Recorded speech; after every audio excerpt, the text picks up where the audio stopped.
So I'm so excited to introduce our second speaker of the night. So we have Darren Leu who's going to be coming up, and I have 3 fun facts about Darren as well. So number 1, he can and has made a sandwich with his toes. I can't even wrap my mind around that one, but and he ate it after, apparently. Yeah. He loves The Simpsons so much that he opened an escape room based on it. And he was also taken to court by Disney because he did that. And surprisingly, that's not the fuck up he's sharing tonight. Darren, come on up and share your fuck up. Woo!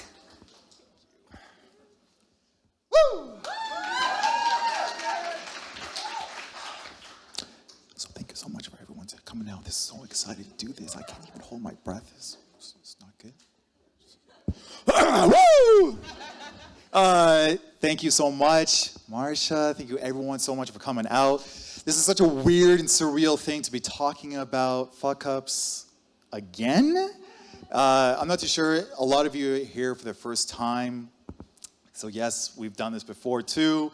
This is more or less picking up from a fuck-up immediately afterwards when I fucked up the first time, second time, third, fourth. Who knows? I don't know.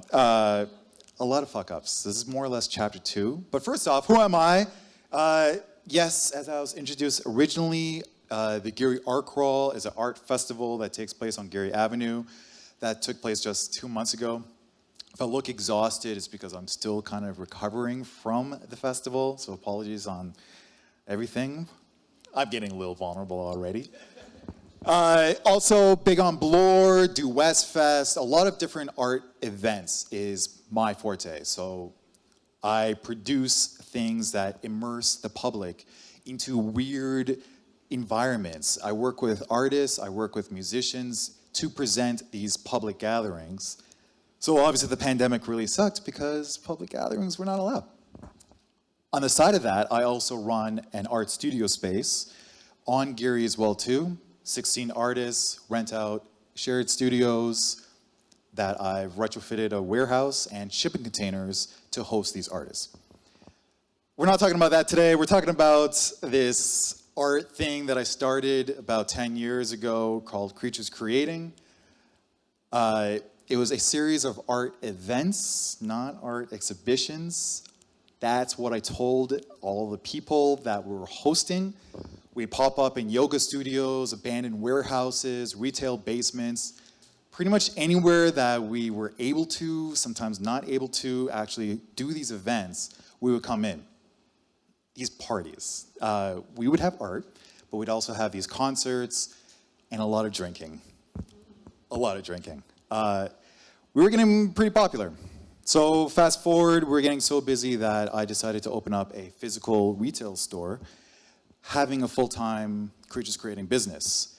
Except it was at Queen and Bathurst, which, even 10 years ago, that was still $15,000 a month in overheads that a 22-year-old Darren, oh my God, not 10 years ago, this is 14 years ago. Damn! 22-year-old Darren was not prepared. No business experience, no documentation, no contracts. Fuck up number 1, getting involved with a terrible, terrible business partner to what I thought was going to save me from this $15,000 a month, who had an art management company that ended up manipulating me, ended up me getting kicked out of said venue. She was a friend of a friend of a friend, but ended up being a convicted drug dealer and went to jail for several counts of fraud.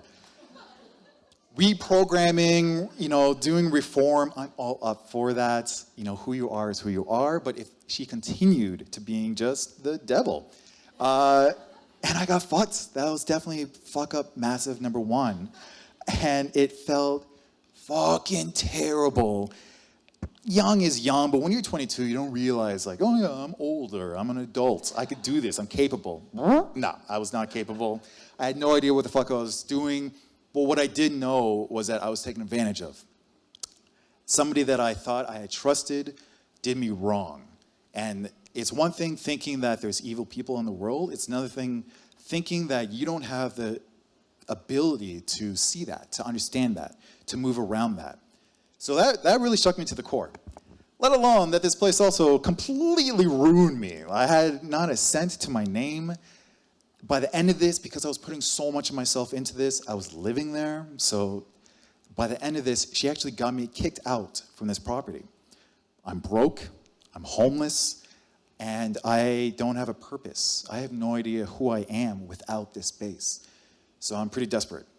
I know that I need to open up a new space. I need to keep on doing something. I need to be needed. And that is more or less the fuck up that kind of leads me down to this. So another friend of a friend of a friend of a shady friend put me in touch with this guy that did underground poker tournaments. I thought, okay, he's a bad guy. I know he's a bad guy. I could be the one in power here. I could take advantage of him. He needs something. He needs me. I could control this situation. I met him, chatted with him.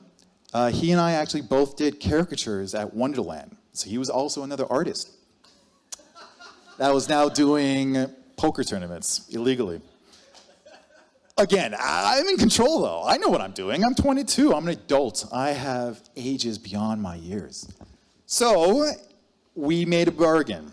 He was going to pay for first and last and get me a space on Dundas. So take 2 of Creatures Creating, my gallery. Decent place, smaller storefront than the Queen Street location, but it also had a back warehouse, which I was able to get several artists to rent out studio space for me that more or less paid for a good chunk of the rent. So I had a reliable income. The basement, which we're going to name this shady character Stan. This is the name that he gave me. Years later, I found out that's not his name. I have no idea what his name is still. The basement had a separate entrance, so if he was going to do a monthly poker tournament, we wouldn't see him. It wouldn't matter. It'd be fine. I'm doing my thing. He's doing his thing. It's totally fine. Yeah, well, that's definitely the next fuck up. But in the meantime, he got me the space. I didn't actually see him for months at a time. And the space was beautiful. We had a community. I was putting myself in the position where people need me. I don't know if anybody has had this experience as well too, where I feel like a lot of us, we weren't raised to understand that your worth value doesn't come from yourself. It comes from what other people perceive of you. I needed to put myself in a position where people need me. I needed to be needed. So these artists paid for their spaces from me. The community came to this space to exhibit, to produce, to be together because of me. I don't know if it's just like this huge illusion, but I truly felt that if I disappeared, if I fucked up, they would all disappear. There would be no more community. And that weight was crushing. But it motivated me. It woke me up every day. It had me kept on going. It had me hustling. But secretly, I lied. Nobody knew about Stan. Nobody knew what was going on in the secret basement that they weren't allowed to go into. Please don't ever open up that door. Just don't ask me any questions. It's fine. It's fine. It's totally fine. Until it wasn't fine. When Stan finally came through to run his first event, apparently the basement wasn't good enough for him. Apparently poker games weren't even good for him. You know what's really good, that's really high profits, are after hours. We came in one weekend to find out that our beautiful warehouse space with artwork everywhere, white walls, our big open gallery space, again with white walls, was completely blacked out. Black walls, black ceiling, blacked out windows. There were a whole bunch of couches. He installed some air duct ventilation. All the walls were covered in mirrors. And there was a stripper pole in the middle of our gallery. I'm like, what the fuck is going on? And we're getting noise complaints, obviously. He made us into a complete club and fucking pissed off our artists so much. The people that I've come to define as family at this point, that I'm trying to put in a position where they need me. They're going to need me too much, or they're going to move on to a much better place. So for 2 events, Stan turned our place into a complete nightclub. 1 a.m. until 5 a.m., this artists were pissed off. The elderly couple that lived upstairs of us was pissed off. Pretty much everyone in a 2-block radius was pissed off and extremely vocal about it. I didn't understand his own business model, coming from a guy that didn't have a business model. You know, we sold art, but not really. We sold beer. So I had to ask him, like, hey, like, you've done 2 events, you pissed off pretty much everyone, the landlord is threatening to kick me out. What is your end goal here? His end goal was that he made enough money from 3 events to justify coming in and getting out. He was cleaning up. He knew from day one, from the jump, that he was going to come in, do these events, and get the fuck out of there. Who cares about anybody else? I'm that patsy again. I'm taking advantage again. I thought that I knew better. I didn't. I'm shook down. Except this time, I have a proper crew of people relying on me. I have my self-delusion that I think that they need me. So the only thing that one can do at that point is to make a deal. I love The Simpsons. There's going to be a lot of these slides. I had to make a deal with the devil. I told Stan that, you know what, okay, this game plan doesn't work for you. If you do one more event, we're going to get kicked out. I can't have that. I'll pay you back the last month's rent and an additional rent just to get you out of here. Like, we can't have this. He took it. At this point, it was like $10,000. I still didn't really have a nickel to my name, but that was future Darren's problem. Fuck that guy. Future Darren. Oof. He probably hates present day Darren. But he actually took it. He was gone. So, Fuckup 1 is being in Stan's back pocket. I worked a lot of side jobs. I did a lot of carpentry. I worked with my stepdad doing a lot of construction work while also juggling the studio space. Months, again, have gone by.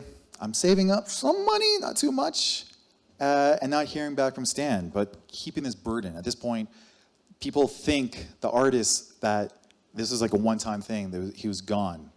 I didn't tell them anything like that. I needed them to think that I was still in this role, that they need me, that I'm a reliable source. Until, again, Stan came back. Except it wasn't Stan, it was a goon. It was this wall of a man that came to the gallery space one day and picked me up, escorted me to Stan's new venue. I don't know how many of you are like after hours Toronto kids. On College, just west of Spadina, above the Home Hardware, was a beautiful 2nd-story venue space. Stan's new after hours. These goons bring me over there. Stan is looking for his money. I think I had maybe like shy of $5,000. Obviously not enough. It's almost to the point where I feel like he knew that I wouldn't have the money. His deal to me is that you lay down the hardwood flooring, you finish up the bar, you build me an indoor smoking room and a bunch of other stuff, and we're square. I'm like, all right, like, I'm either going to be doing carpentry for other people to pay you off. I might as well just do carpentry for you to pay you off. So I build him his bar. It looks beautiful. It's actually was a really nice looking space. And I think once the space is done, he and I are done. This is great. Again, the artists are not touched. They're not included. This is my burden to bear. Again, not the case. By the time that we do finish up, he tells me that, okay, let me know when you have the rest of my money ready. But I just spent like 3 months in materials and time and tools building your space. Like, we're sweat yet? No.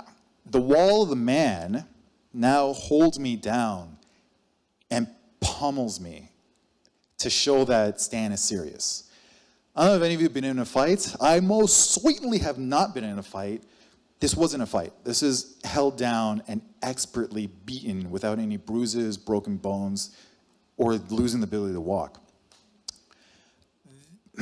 I don't know what was going through my head majority of the time, but this has now become not only a physical violence, but emotional.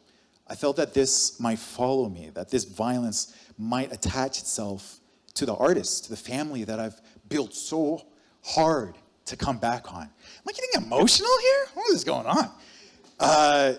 It was scary. I didn't know what the hell kind of life I was living at this point. To be working in the arts and getting my ass handed to me by gangsters because I owe them money to pursue the arts. I kept on hustling. I kept on trying to do more and more events through the space, through different odd jobs, trying to scalp out that money. It's slow going. I don't know what happened, but luckily Stan got raided. This place got destroyed and he went to jail. Prostitution, drug dealing, physical assault. I didn't see Stan for quite a bit of time. His story pretty much ends at this point. He did come back again a couple of years later. He apparently paid one of his goons to go to jail on his behalf. I have no idea how this underground network works, but like, who does that? But he did. But ever since then, he and I have been square. I don't know how, but knock on wood that I don't see Stan again. So the gallery kept on going. Even we had slip-ups. I had slip-ups. The world of events is very tempting. I ran into issues with the AJCO, the police, noise complaints. There was almost a slippery slope where I saw myself potentially becoming a Stan, where I could continue doing events, shifting away to fill a new need of money and being needed. Luckily, my network was really great, but I didn't ask myself that question. What makes you happy? I really believe that our schools, our programming growing up, is programmed to not actually have you ever ask that question. Become another cog in the system. So when this gallery eventually closed after another 4 years, I had a massive identity crisis. I had no idea who I was, what I was doing. It wasn't until I had to just leave the city to ask myself, what does make me happy? What is my capacity? What is my reach? Because really, throughout this whole thing, I lied to people that I loved. I overreached. I made promises. So through this fucking terrible experience, which is great, I guess, I was able to ask myself these important questions, which then has allowed me to continue. I've opened up more art studio spaces. I've gone through the means where I could work on a team or people could work for me and not under the guise that they need me, that I'm doing this because I need to find my worth value through them. No, it's more so now that I'm creating these experiences to the public uncredited, that their experience is the high that I want to be able to get. Contracts, understandings, just communicating what my value is, so I don't overreach. I don't put people into a situation where they're relying so much on just empty promises. Fuck. If I was any better at gambling, I'd probably become a Stan right now, and that would be the fuck up that I'm sharing, but I chose art. And my community and my self-worth, the ability to ask myself, has given me healthier relationships. Even tomorrow, I'm celebrating 6 years with my love, which I'm extremely grateful for, seeing these ups and downs, and that I could continue on building these immersive environments because of these fuck up. Chapter 2. Thank you for hearing it.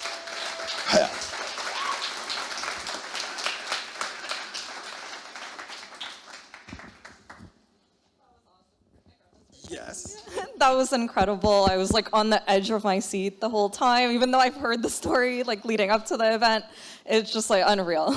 Thank you so much for sharing. So we do have some time for maybe 2 or 3 questions. So yeah, if you have a question for Darren, just raise your hand and our mic runner will come to you. Okay, we have one at the front right here. I'll come back up. Yes, that's good. Awesome story, Darren. So what would be the top 1 to 3 things that you've learned from this whole situation? The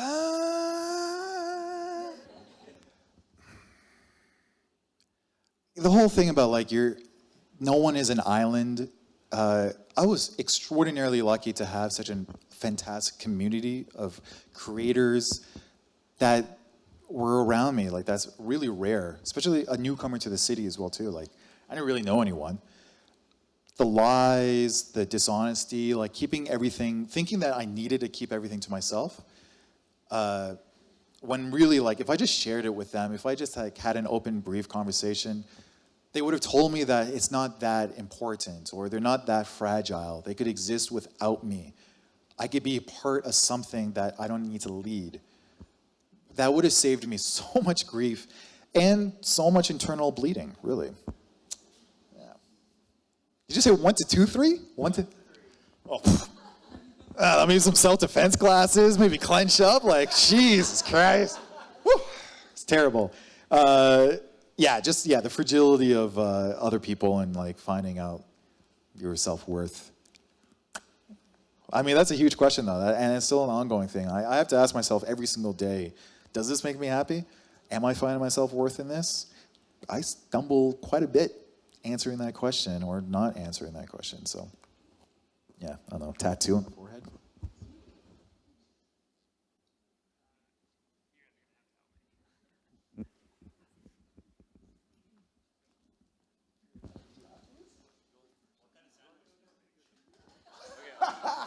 Hey, Darren, I just wanted to say you're an awesome public speaker, by the way. Very engaging story.